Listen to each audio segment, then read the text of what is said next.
एक press conference का इनेकाद किया गया। इस प्रेस कॉन्फ्रेंस में डीएसपी अताउर्रहमान और एसएचओ थाना मंसूराबाद अली इमरान भी मौजूद थे।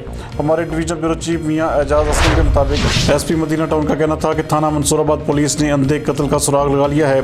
15 फरवरी 2020 को कत्ल की इतला मौसूल हुई थी। लाश बरामदगी पर मौका पर पहुंचकर शवाहिद इकट्ठे किए गए और कत्ल का मुकदमा दर्ज करके 4 रुकनी तहकीकाती टीम भी तश्कील दी गई, जिन्होंने 25 दिन के बाद मुलजमान का सुराग लगा लिया। मकतूल के मोबाइल से डाटा लेकर कातिल माँ बेटी को हिरासत में ले लिया गया है। तहकीकात में मकतूल शकील का नसरीन से ताल्लुक भी जाहिर हुआ, जिसकी मंगनी हो चुकी थी। मकतूल शकील नसरीन को ब्लैकमेल कर रहा था। पोस्टमार्टम रिपोर्ट में मकतूल की गर्दन पर नाखूनों के निशानात भी थे।